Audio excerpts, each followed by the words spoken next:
This show, guys. This fucking show.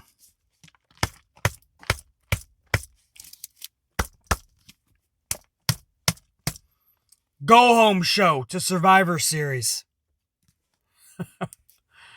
I've seen better shows at the local bingo hall that had more life to them, more energy, more of a spark, more meaning than what we saw last night 48 hours before Survivor Series. And that's what they produced last night. Survivor Series is an event that nobody that I know of is even remotely excited for. Most people I talked to didn't even know it was this Sunday night. The card is atrocious. Champion versus champion and that whole format is passé. If you're not going to put in the time and the effort into the actual champions throughout the year and their title reigns, then when they collide with other title holders that you put no care and effort into, nobody will care for that. Bobby Lashley and Sami Zayn ain't gonna work, brah. Street Profits and New Day? Maybe in the middle of a SmackDown or a Raw and I'll tune in. Asuka versus Sasha even doesn't have meaning. That's Asuka and Sasha. You know, I think because we saw it so much during the summertime and that whole storyline, let's let it breathe a little bit. We'll revisit that maybe 2021, 2022. Now, they're facing each other just because they have championships. And I'm supposed to say, well, at least it's gonna be a good wrestling match. Dude, this is Survivor Series. We need storylines. We need culminating moments. We need shit that's gonna jump off the screen. Give us a pulse. Two schmaz matches at the Survivor Series that I'm pretty sure most people can't even tell you who is on whose team. And I wouldn't blame them. And that's your Survivor Series card. They did no build-up because you can't do too much. There's a brand split, supposedly. It got so awkward, you had people just showing up to the fucking brand and actually having wrestling matches. Drew McIntyre shows up last week just because. Doesn't even have a championship. Has no match at Survivor Series. He's telling Roman that he's going to have a championship match Monday and he could win and he could be taking on Roman. Okay. What happened to the brand split? You could just show up? And Vince put together the shittiest card in Survivor Series history that he actually realized. Even McMahon realized earlier this week, fuck, this card does suck. We have to change this. And everybody was in his ear saying, Vince, there's less than a week left. We can't change anything. And he's like, oh, we have to change it. This card sucks. Change one of the big matches. And his people told him, Vince, we don't have any big matches. The whole card, you were right, it does suck. The only big match is, I guess, Randy and Roman. Well, change it! What do we do, Vince? Put Drew in there! Drew McIntyre!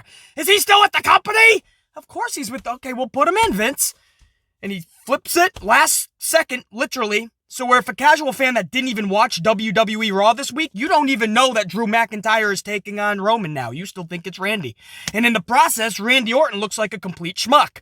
Randy Orton is the big loser in all this. He's the forgotten fucking one. This guy was a champion and then lost the title and then was a non-factor all in less than 7 days. 5 days, if you're talking the end of SmackDown. Nothing makes sense. How is your audience going to latch on to something if it just doesn't make sense? If we can see that there's no care put into something, then we're not going to care. Simple philosophy. It's a philosophy that's been standing on its own 2 feet since the beginning of time. If you don't care, nobody else will care. It is clear that no care went into the Survivor Series card. That is why nobody cares about it. It is clear that you were putting all your marbles into the go-home show 48 hours before Survivor Series last night on SmackDown, and it is clear that if you were trying to swing for a grand salami, a wabaka over the fences, you have failed miserably. But that's being generous. That's just saying that they did try to hit a grand slam last night. But it is clear to me, it is evident for anybody that watched that show last night, that they did the opposite of try to hit a grand slam. In the final hours leading up to the Survivor Series, WWE and the old man in Stamford, they did the opposite. They didn't even show up for last night's event. They literally put zero effort and care. It was almost as if they just wanted to get the show done with. They just want to get Survivor Series over with. They know it is a dud, so they're not even going to try. What you saw last night was a company that didn't even try. And I'm about to dissect this thing, segment by segment, to show you. Because I know most of you didn't even watch this motherfucker. You tune into the Ant-Man to give you the straight truth.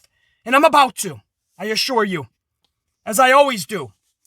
And in the process, I will, as I always do, try to entertain you. I think it is pretty fucking evident by now in the 4 short years that we have had this channel, BC Amplified is the most entertaining motherfucker in this community.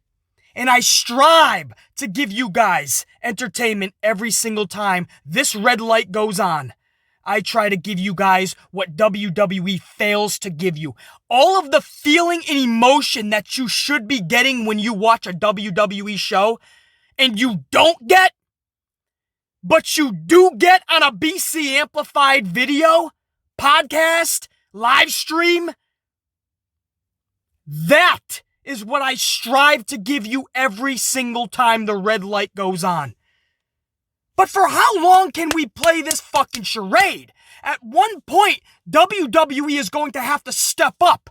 I should not be more entertaining than the fucking company. But that's the case. When you watch a BC video, when you click on it, you never know what to expect. You don't know what mood BC's gonna be in. You don't know how much, what level, and what degree I'm going to flip out at. Yeah, but you have to watch. You have to click. You don't get that feeling anymore with WWE. Like anything can happen. Shock and awe. You're excited. But when a BC Amplified video comes on, you get those feelings, right? You guys tell me that all the time. You always tell me after a pay-per-view, I've been waiting all morning for this. Or even a WWE Raw. I've been waiting all morning for this. Oh, this is going to be good. Oh, I knew BC was going to rip this. Oh, I wanted to see what BC had to say about this. You guys get excited to click on a BC vid. It's a feeling that we don't even get for the actual product. That is fucking sad. But I continue to give it to you guys, no question. I ain't gonna fucking give in and give up like the fucking company. That is why BC is the most entertaining cat in this community. Nobody even close, even other content creators. Other content creators, they look over at the Ant-Man, they click on a BC video. Other content creators, and they say, damn, this dude's on a whole nother amplified level. I can't even match that. They know they can't match it. So they don't even try. In life, you gotta know your role. You gotta know when the leader of the YWC, the standard bearer, the dominant alpha, has arrived in the YWC. Oh, I like that. I like that. The dominant alpha in the YWC. That's gonna be on a fucking shirt, bro. BC Amplified, the dominant alpha in the YWC.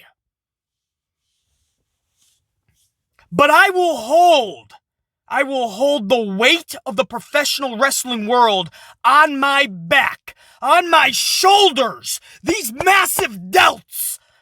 I'll put the weight of the wrestling world on my shoulders because BC Amplified is the leader, is the standard bearer, is the dominant alpha in this community.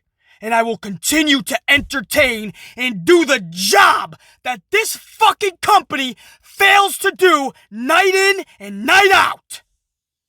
I will continue to do that job better than they do it. I will entertain you. That is my promise to every one of you. As the dominant alpha in this community, I promise every one of you I will do their job. I can't count on anybody else in this fucking community to stand side by side with the dominant male BC Amplified because nobody can hang with BC. Fucking community and platform is full of fucking schmucks. On one side of the spectrum, you got the ass kissers. Those are the ones where everything Vince and Kenny McMahon distributes, they eat all the bullshit up and they sit there with their wooden spoon and wooden bowl and they say, "Please, sir, can I have some more?" And then they actually spew out bullshit to their audience, acting as if everything in WWE is one big giant golden rainbow. Lying to their audience, but more importantly, lying to themselves. So it's a vicious cycle. They keep spewing bullshit. They keep acting like WWE is great right now. And we should all just be sitting back and enjoying the entertainment. I would love to. If there was entertainment. Those are the ass kissers. Secretly, or maybe openly, they actually want a job with WWE. But they'll never actually get one because they don't have a backbone. So even the company sees how much of a tool they are. Those are the ass kissers in the community. We all know them, right? They like to give 75 ups. Maybe just 7 downs. Okay. When you watch a Raw, and you're telling me that it is better, more good than bad, more better than worse, you're a fucking liar. That's not shade. That is a liar. And on the other side of the spectrum, you have the edgy ones, right? I call them the bridge burners because to get the views and hold true to their shtick, they just tear every character, every storyline, every segment down without actual constructiveness to it. And in the process, all they're really doing is burning bridges to the point where even the superstars can't stand the son of a bitch. It's one thing to have a review show and entertain, have fun, call out bullshit, be truthful. But when you start burning bridges, bro, this platform is your ceiling. No top company is ever going to hire you if you're just burning the bridges and pissing off the talent. That's something I've always taken great pride in. No matter how much I call out the bullshit, no matter how much I dissect it, no matter how hard and harsh I am, I've always gained the respect of the superstars, right? You guys know just the ones that I talked about. Naomi sending a nice comment, or Matt Hardy sending a nice comment to the Amplified Man. Braun Strowman even. Or somebody close to Braun sending a good message to BC. But I always remain truthful. Just because I get a kind message doesn't mean I stop calling it out like it is. I'm probably the hardest on Braun Strowman for a reason, because I see potential and I know there's a place for him and I know how he should be booked. So just because I received some kind words didn't mean I stopped reviewing Braun Strowman any differently. I've always promised you guys I will stay tried and true right down the middle. But there's a host of superstars past and present from not just WWE. You guys know several from AEW, which I'm very thankful for, that have sent out a message to BC and appreciated my work. And that's epic. When you can do what I do at the level that I do it on, and still have the respect of everybody, man, that is how you conduct business. That is how you know you are doing everything correctly. You're not kissing ass like these fucking schmucks on this platform and in this community. You're not kissing the ass, joining the Kiss My Ass Club of Vince McMahon or any other company. You're not dick riding any company like the ass kissers on this platform, because there's also dick riders for AEW. You think it's just WWE? No, I see everything. I hear all. I know there's dick riders for AEW where they can do no wrong. And then on the other side, there's the fucking bridge burners. They're willing to do anything for the views. And in the process, they're just ruining themselves for their own future. No top promotion will hire them. Both sides are schmucks. Both sides have a shtick. Both sides need to wake the fuck up. But I'm done. I'm done trying to spread that message. I'm done trying to help the community out on this platform. Now BC Amplified, if you thought I was full steam ahead, all systems go, red team go! If you thought I was before, you ain't seen nothing yet. Now I am literally not only gonna carry the weight of the pro wrestling world on my back, on my shoulders, on these big delts, but now I'm going literally full speed. And I'm leaving some bitches behind as I cascade to the forefront. Because Vince McMahon need not worry about any highway to hell. What he should be concerned with is the highway to full throttle amplification. Because hell is a playground compared to the amplified domain. I'm damn sure certain Vince McMahon would love if people like BC Amplified were pushed to the side. In his mind, we'll have enough bitching, moaning, complaining, and ranting, and we'll finally just start accepting his bullshit, or we'll just go away, making room for more sheep who will accept his bullshit. What he wasn't counting on was coming across a sumbitch like BC Amplified, the dominant alpha in the community. What he wasn't banking on was coming across the amplified unit. We ain't going anywhere, Jack. We just getting started. We are gonna hold your ass to the fire, Vince. We deserve better as fans, no question. Your superstars that work for you deserve better. The pro wrestling world deserves better, brah. If the amplified man doesn't hold that ass to the fire, if the amp unit doesn't do such, nobody else is gonna do it. We don't need people doing it half-ass. Because the truth is, what Vince is banking on is actually working. The people that don't like it, and he wants to push them away, they are being pushed away. You saw it before the pandemic hit. Nobody was showing up to the arenas. Not even for Raws. Raws were half filled at best. Nobody was showing up. Don't even get me started on the ratings. Those have fallen so badly, it's sad, not just pathetic. So he's doing a good job pushing people away. But even people that review this shit on this platform, or critics, journalists, you can see the passion is sucked out of them. Some people that were semi-entertaining, even to BC, they're not even entertaining to me anymore. They're just as dull as the company. And that's why I made that promise to you guys earlier. No matter how bad this gets with this company or pro wrestling as a whole, BC is not going to give up on this fight. For me, for you, for the company, for the superstars that are working. I owe it to them to keep fighting for them. It means a lot to me. I grew up watching this as a kid. It's not something I'm just going to give up on. BC, you take this too seriously. Brah, I take a lot of things seriously. Pro wrestling isn't my whole day. After I'm done talking pro wrestling with you guys, I have 100 other business endeavors and people that I need to attend to. Trust me, pro wrestling is just a part of my day, but when I talk it with you guys, we're going to talk truthful and fully amplified. I'm not going to push the amp unit away, and on top of that, I'm not going to stop being ultra entertaining for you guys. I promise you, you can always come to this channel and never know what to expect. You can always get excited for a BC video. So that's my message to you guys. I guess this cold open was several messages. It was a message to Vince McMahon, we ain't going anywhere.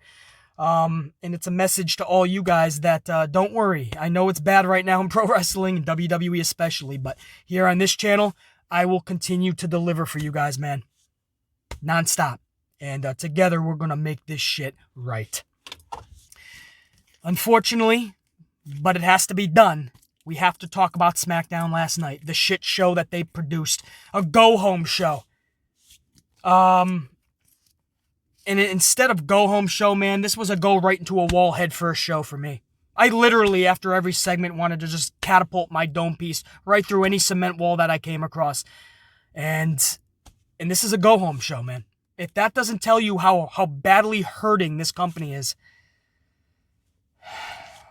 But we ain't gonna give up. We're gonna review it, and we're gonna do it right now.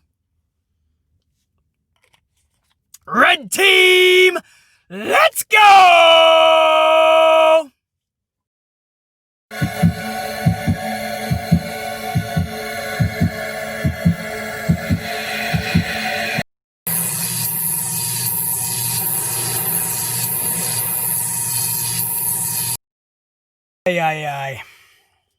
I'll try to go through this as fast as possible so that you guys can go about your weekend. But I gotta be honest, man, as I always am with you guys, at times we're gonna have to just get amplified on the stupidity, and it might take a minute. We might have to rant on certain things, but I'll try to go over it as fast as possible. We started this show off. Guys, the beginning of the show symbolizes and illuminates everything wrong with this fucking company in a nutshell. Big E is backstage with the Street Profits in a back and forth promo that literally has nothing to do with him. The past several weeks, Big E has been fighting the battle of his New Day teammates, Xavier and Kofi, who are on a totally different brand. So, you remember Big E's push that he was supposed to get? This is his push. Nothing at Survivor Series. I don't even think he's a part of Survivor Series, or if he is, it's meaningless. Maybe he's on the Survivor Series team. I don't think he is, but it doesn't even matter. Big E is a non-factor at Survivor Series. So what he's doing is he's trying to build the storyline between these two tag teams. That's Big E's role the past several weeks. And then he says, this is what just dumbfounds me. He says, New Day is there. Xavier and Kofi are in the building. And I'm like, okay, anybody with a pea-sized brain at that point would think, why are they not standing by your side then? Why are you fighting their battle if they're in the building? And all of a sudden their music plays and they go to the ring. And I'm thinking, but Big E's back there, like in a promo war with the Street Profits. Why are you going to the ring and talking about everything else underneath the sun? This is logic and common sense, guys. I am not overly analyzing this. I'm not just dissecting this in the most negative way possible just because it's a shtick. I'm not one of those Joe Schmoes. I'm literally just calling out some common sense and logic gaps that are just overwhelming.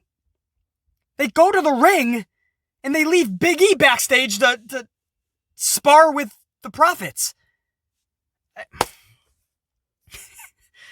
Okay. And from there, it just gets worse. Dolph Ziggler, Robert Roode, Sami Zayn, and Baron Corbin all come to the ring. So not the Street Profits. Roode, Ziggler, Corbin, and Zayn all come to the ring.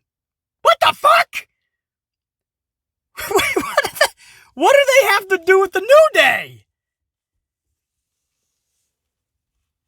We then just cut to a bunch of bullshit promos between everybody.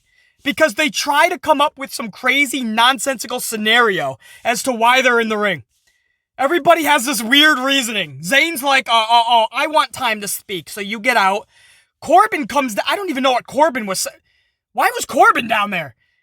Corbin's talking, I don't even know. He didn't even have a reason. Or not one that I remember anyway. Dolph and Roode come out. I think they wanted like a tag title match. But they're actually on SmackDown. New Day are Raw Tag Champions, so they couldn't even get a title match. So what would they even... I don't even know what was going on. Wow. As I review this with you right now, it's even more dumber than when I was originally watching it. Everybody comes down, and everybody is trying to talk over one, and I'm just like, wow. This is how we're starting the show off.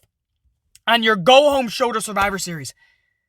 This has nothing to do with Street Profits and fucking New Day, first of all. Or no build that we would care about. This is a way to get a nonsensical schmaz match. I knew what was happening. I saw 4 heels out there with 2 faces. I knew the Street Profits, it was inevitable. They were going to come down and we were going to get a schmaz match. Sure enough, here come the Street Profits. Everybody starts battling to commercial, and when we come back, you guessed it, guys, we now have a nonsensical 8-man schmaz. The company doesn't give one fuck how we got this match, the company doesn't give one fuck how stupid the setup was, and the company doesn't give one fuck how boring this was. I can go on and on with how bad this was. Trying to justify how Robert Roode, Dolph Ziggler, Baron Corbin, and Sami Zayn all came to the ring just because the New Day was in the ring. And trying to justify how we got an 8-man tag within a 7-minute period. And that's how they started their show. Their go-home show to Survivor Series.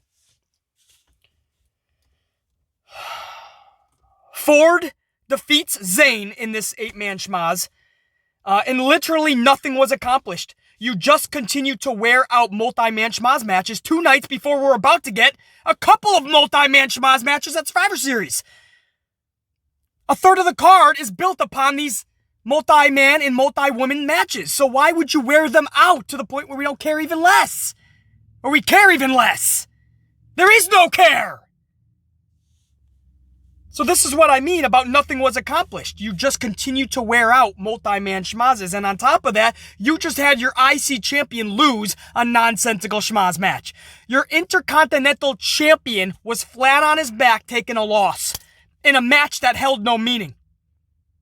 When you do not hold your champions in the light of prestige, nobody will look at them as such. When you have your champions lose matches like this, we are constantly taking inventory of those losses subconsciously, and they look like chumps, absolute fools.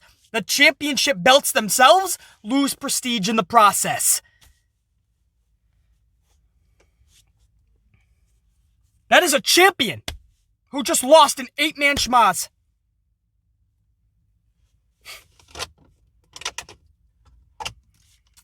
Wow, man.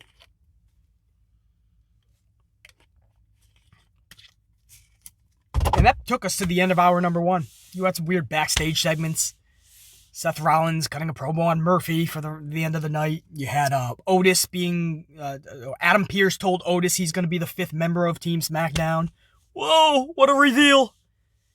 I'm sure that's going to go as good as his Money in the Bank contract reign, right? Guy wins a Money in the Bank briefcase and then he fucking loses it a few months later. Never even had a chance to cash it in. That went well. Now we're going to have him on Team SmackDown.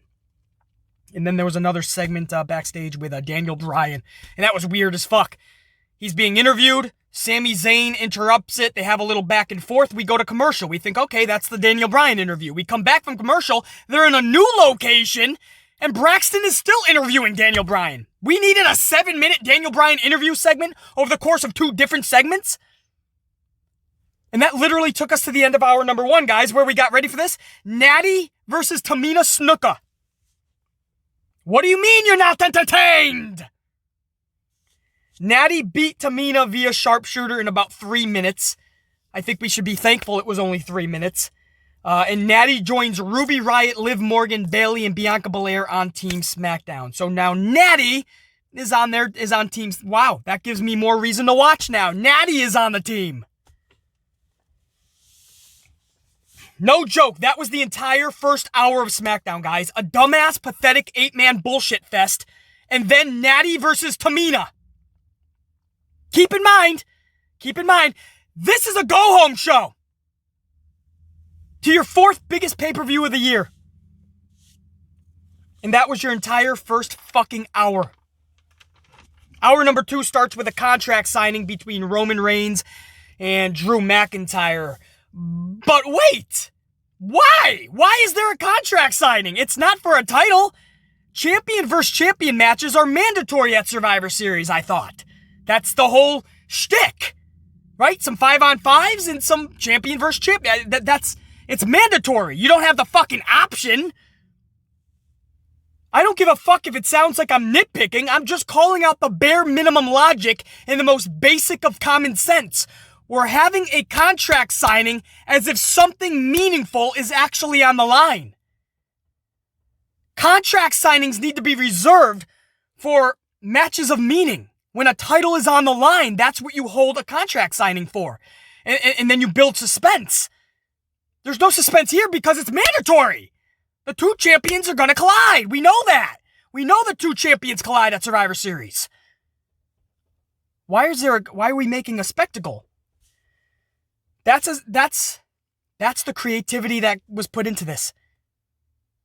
They just fell back on the most simplistic thing they possibly could have done. Let's just have a contract signing. That's what I mean about lack of, literally non-existent creativity in this company. Non-existent. Do you know what people that don't have creativity do? They do things that don't make sense. Does that sound familiar? I'm going to say that again. Do you know what people that don't have creativity do? They do things that don't make sense. That is this company 101. That's WWE.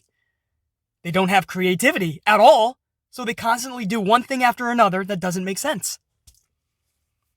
Listen, Roman was brilliant yet again. Roman Reigns has been brilliant. They didn't have microphones to go back and forth. They were just kind of talking as if they were just casually like at a bar and they had beef. I love how Roman sat right next to Drew, right? Adam Pearce, he had moved to the other, they usually stare across from one another. He had Adam Pearce go over there. He sat right next to Drew. The head of the table, so to speak, So I like that. It's if you were watching like a TV show and you got that big long table and you have the head of the table, basically what the amplified man is in this community, you would have Roman Reigns right at the top.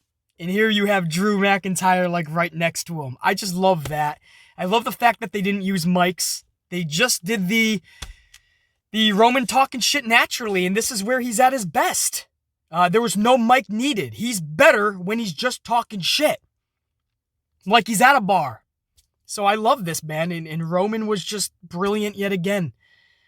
But nothing really happened. Aside from that, that's the only good thing I can say about the entire show, guys. And we had some good wrestling matches coming up, but with no meaning. So that's what I mean about the only good thing I can say is Roman's promo. And that was, again, without a mic, just shooting the shit, basically, with Drew. But nothing happened in this contract signing segment. It was pretty uneventful. He got up afterwards, he walked away, Drew gets up, and he's like, fuck you, man. That was it. I'm not saying I even needed physicality, but a little bit more would have been nice. That's what you wasted a contract signing segment for? Bro, we're literally into hour number 2, and there's not one thing right now that is getting anybody excited for Survivor Series any more than they already weren't, if that makes sense. Murphy is up next, defeating Rollins. This was a rematch from just 4 weeks ago. On October 23rd, we already saw this match. A full over 20-minute match between the two. We saw a winner clean, but okay, now we're getting a rematch. At least we know they're good together. We know they're both dominant wrestlers. Let's watch it, right? And it was a good match.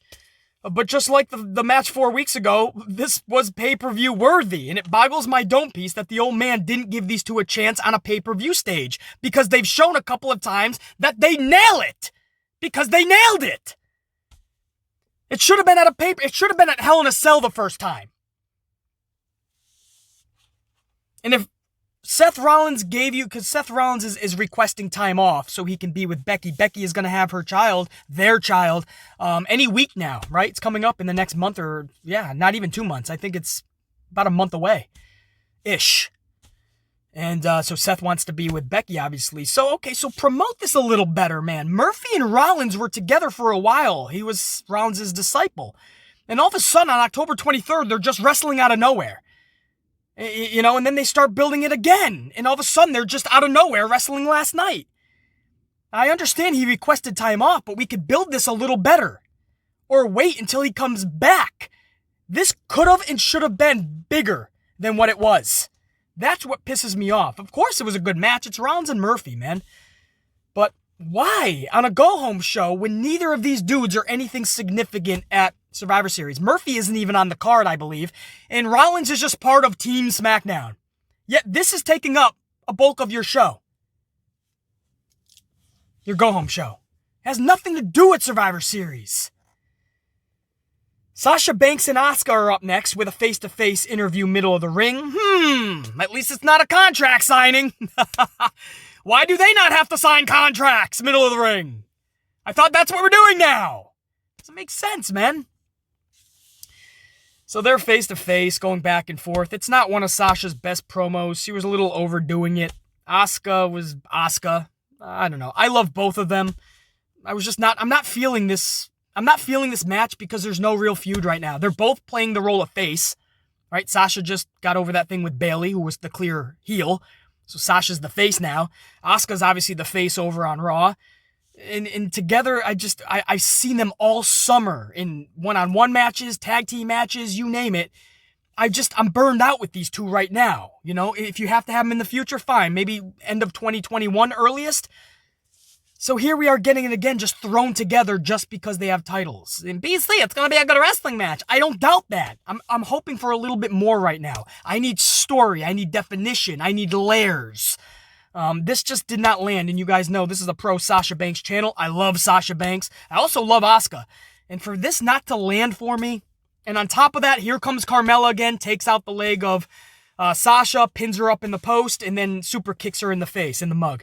And Carmella takes out Sasha yet again. So we've been seeing this for 3 weeks straight now. Nothing new, nothing creative, nothing that's fun, nothing interesting us. We just saw the same thing for 3 weeks. And Asuka just watched Carmella kind of beat up on Sasha Banks. And Asuka has beef with Carmella too, but, you know, Asuka chose not to do anything about it. I don't mind that, actually. You know, Sasha was just talking a bunch of shit, and she just got beat up. You know, I mean, I gotta be honest. If you're talking shit to BC Amplified in a bar and somebody comes up and just starts whacking you, I might help you out, but it's gonna take several minutes. I'm gonna watch you get your ass kicked a little bit because you were just talking shit. And then I'm gonna jump in and I'll fucking, you know, if you got jumped from behind, I'll definitely save you because I don't like cowards. So then I'll beat up whoever was on top of you. And then I'll probably pick you up and then I'll start fucking whooping your ass. Because that's how I grew up. I was always in barroom brawls. So I'd start with him and then I'd go to you and then I'd just start beating everybody up. Because by then, if you guys have ever been in barroom brawls, you know how it starts. Two people will start and then everybody starts to get fucking beer balls. So they start like trying to intervene or they start pushing people back too violently. And then the person's like, well, you pushing me? And then they start fighting. And so then it leads into a big bar. I don't need it. I'm going in left field with a hockey stick. I don't know. I always have fun memories of all my barroom brawls, man. Growing up sucks because you can't get in too many barroom brawls when you get older. You know, you're held more accountable. You know, you have to be a little more mature. But when I started getting barroom brawls when I was like 15, I knew a lot of people that were bartenders, and I knew a lot of people in the strip club scene too. They would let me in at like 15 years old, and I was just getting drunk and fighting, and I don't know, man. I don't know. See what I mean? My own memories are more fun than reviewing this fucking show.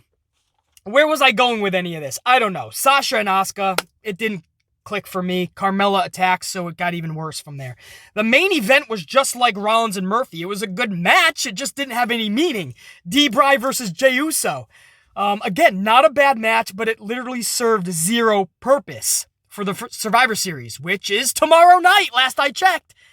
And yet I'm getting D-Bry and Jey Uso. D-Bry pins Uso, and we just went off the air. If you were expecting something big to happen, right?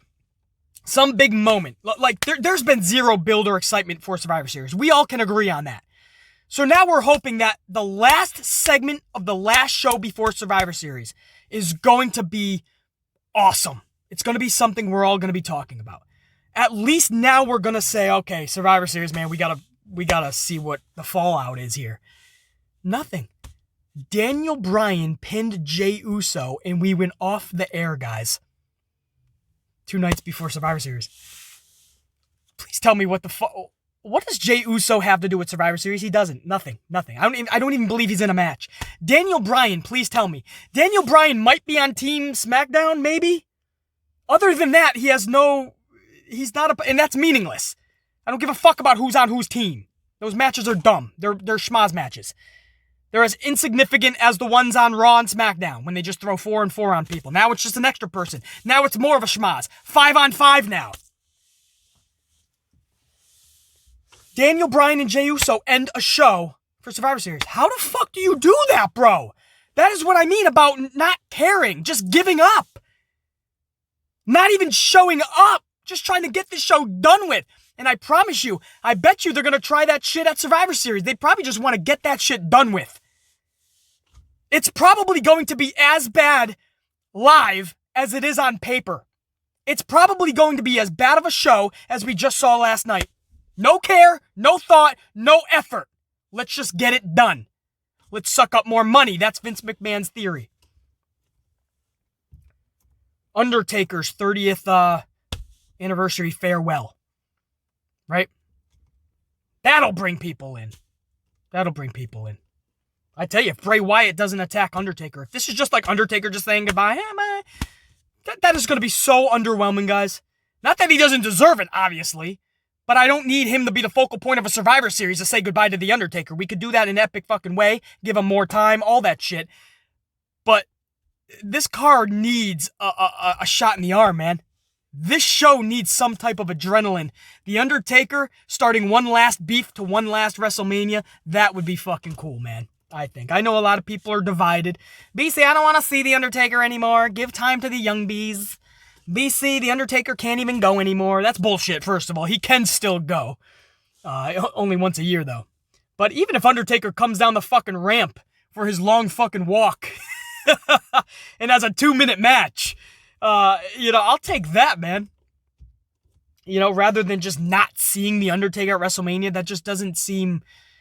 it's like having a grandparent always at your Thanksgiving dinner, and then when he passes, you have that first Thanksgiving dinner, and you're like, man, that's when it hits you. Like, you miss that person, It's like watching, it's like having Christmas and not having the Christmas story playing, It doesn't feel the same. WrestleMania without The Undertaker, it just doesn't feel the same. I think he should be a part of it, and he can be the next several years. I think this could start something, man. I would love to see him and The Fiend just have one match. What The Fiend, not Bray Wyatt, but The Fiend versus The Undertaker. The story that you could do with that. I'm not saying they're going to do that. In fact, judging by how WWE is booking shit, you're probably just going to have The Undertaker go out there. Hey, thank you, Undertaker. Thank you, Taker. Through the Thunderdome, right? They're going to have it fucking... They're going to block it in. It's not even going to be real people. It's going to be fake thank you takers, obviously, because it is the Thunderdome. And he's going to ride off into the sunset. Maybe he even rides off on his motorcycle. I don't know. And that's going to be Survivor Series. BC, he deserves that moment. I know, guys. Here I am just trying to get I'm trying to suck any entertainment factor I can out of this company. Any semblance of entertainment, I'm just trying to get out of this company. I'm trying for you guys. Trust me. It hurts my own dome piece when I overthink this shit, but I have to. Much love to you guys, man. Dunkin' Donuts vanilla frap today. Not the Starbucks. Dunkin' Donuts is trying to compete with Starbucks, man, in their cold fraps that you get in the supermarkets. They're trying to compete, and they're actually pretty fucking good, man. These Dunkin' Donuts are the shit. Yeah, I'll tell you. Much love to you guys, man. Up next is Survivor Series. And we don't need to do a preview show because this show is so bad. Like, on paper, there's no preview. They just threw people together. That's all they did. So there's no preview. The next time I talk to you guys, unless I do an impromptu tomorrow, which is always possible on this channel, you never know. But the next time is probably going to be the good, the bad, and the ugly review of Survivor Series. Oh, we're going to talk about it. Enjoy your weekend, guys. We'll reconvene for the Survivor Series review. I can speak. I'm already getting befuddled, thinking that it's already tomorrow night. I can't believe we're going to have to get Super Ultra 3.0 amplified in just 24 hours. Until then, check you later.